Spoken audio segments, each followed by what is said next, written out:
Hi, this is Naomi with Sword and Steel, and today we're going to be looking at all the miniatures that come in this Legion Astartes battle group for Warhammer Horus Heresy.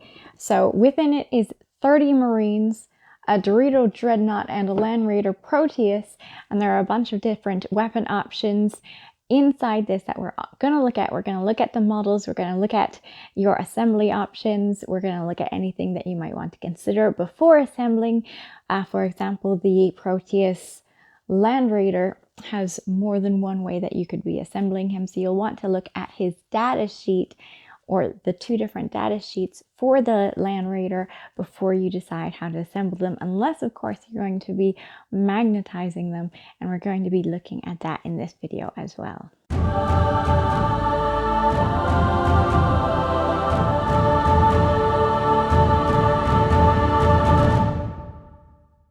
If this battle group kit, which does save you approximately 33% of the cost of the individual miniatures, is not available right now to pre-order from Games Workshop, which it may be, I know that your friendly neighborhood game stores have a small allocation, so you may be able to pre-order it from them.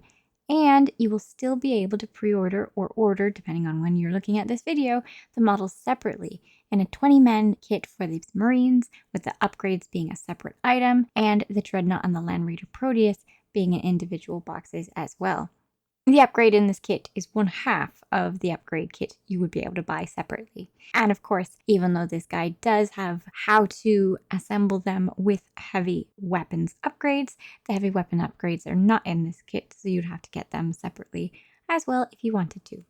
This box comes with 3 Mark III tactical squads in addition to a special weapons upgrade sprue that gives you the option to turn the tactical squads into tactical support squads or possibly a veteran squad, since the upgrade sprue has 5 rotor cannons, 5 Volkite chargers, 5 Volkite calibers, 5 plasma guns, and 5 melta-guns on it. The guide also shows you how to assemble a heavy support squad, but this kit does not come with the heavy weapons upgrade you would need. You'd have to buy that separately.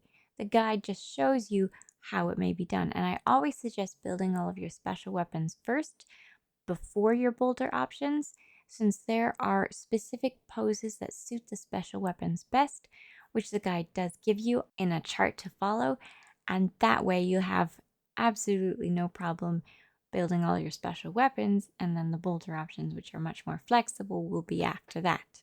For every group of 10, because there are 3 10-man tactical squads in here, there is a Nuncio Vox, a Legion Vexilla, and an Augury Scanner, so 3 of each in all, for which the guide kindly tells you which is which. Actually, it tells you all of your weapon options. You don't have to guess which weapons are what. The Sergeant, for which there can be 3 altogether, of course, can wield a plasma pistol in one hand and your choice of power sword or lightning claw in the other. The options for hand flamer and Volkite Serpenta that are on the data sheet for the tactical squads are not in this kit, so you would have to find them elsewhere if you wanted to build your sergeants like that. There are also no chain swords in this kit or heavy chain swords, but there are melta bombs that each of the sergeants can be equipped with. There is a variety of heads, helmeted and unhelmeted, which I very much love the helmeted heads, and there are a variety of little belt pouches to flesh out your Marine further, though the bodies, including the arms of the Marines, are strictly monopose, but the head orientation and the additional belt pouches should keep the Marines unique amongst each other, and certainly so after painting. These fellows are only a tiny fraction shorter than an intercessor, so as they have the same base size, I can see these being played as both tactical squads or even just intercessors should you want to use these Horus Heresy models and 40k. Those bayonets certainly count as a close combat weapon to me. There are 2 sheets of infantry decals and 2 sheets of vehicle decals to spruce up your models as you paint them. This is the Dorito Dreadnought, or Dorito Dreadnought as I fondly call him. And his arm weapons can either be the Anvilus autocannon battery or the Hellfire plasma cannonade. The data sheet says he can also switch out for Arachnus heavy las cannon battery or Volkite falconet, but those options are not in this kit. You would have to find them elsewhere. He can also switch out his heavy bolters for heavy flamers and vice versa, and the missiles above his shoulders is the Aeolus missile launcher, the alternative back option. The Boreas air defense missiles are not in this kit. You would have to find them elsewhere. However, it is clear that this model was designed with magnetization in mind. There are even empty sockets for magnets in every gun option, making this vehicle very simple to magnetize if you follow those guides. I very much appreciate that. You'll want to get magnets that match the size of those guides.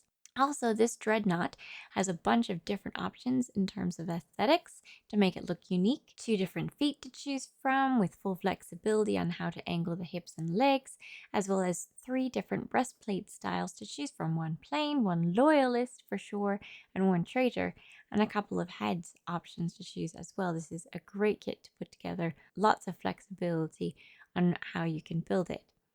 The last kit in this set is the Land Raider Proteus, which can be built as a Proteus carrier or a Proteus Explorator, or the Proteus Explorator with hull-mounted gun. This is not a simple tank for magnetization if you want to magnetize it for every option available to it.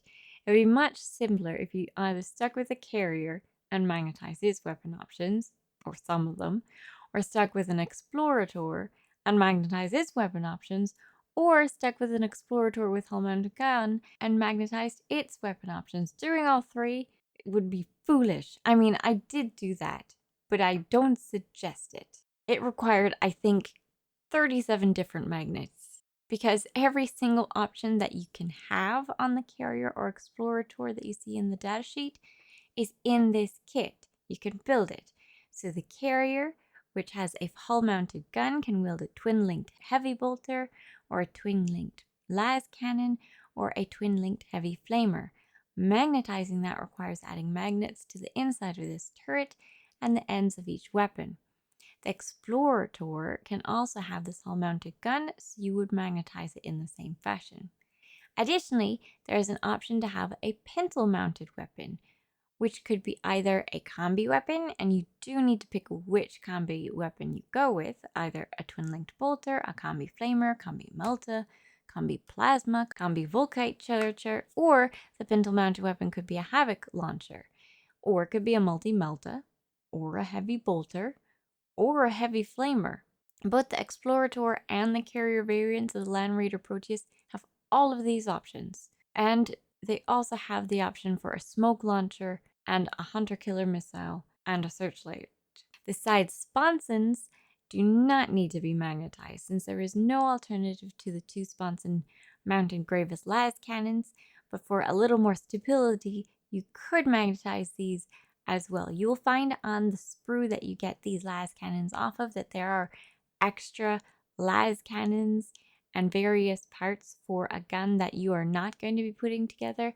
I believe that was probably for one of the other variants of gun, and they just used the sprue for more than one tank. To have both the carrier option and the Explorator option, if you really wanted to go crazy with it, you need to be able to switch out the front access point of the carrier for the dozer blade of the Explorator, and the hull-mounted gun, for the lack thereof, to be able to build any possible version of this tank. It is a considerable task. You have to do a lot of planning, though I hope this video helps you decide whether it's something you want to do or not, and shows you exactly what the pieces would look like that you would want to glue together or leave out. Thanks for watching. I hope you enjoyed the video. I hope it was useful to you. If it was either of those things, you should make certain to like this video, subscribe to the channel if you haven't already, and add that bell notification if you haven't done that as well, so that you get access to absolutely all the videos that I put out as they come out. And I will catch you in the next one. Bye! Thank you so much to our patrons and YouTube members.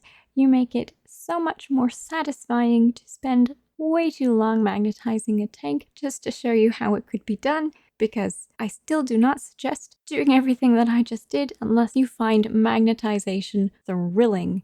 How do you do the robot? I've never tried it before. Okay, I think I've got it. I should have looked this up.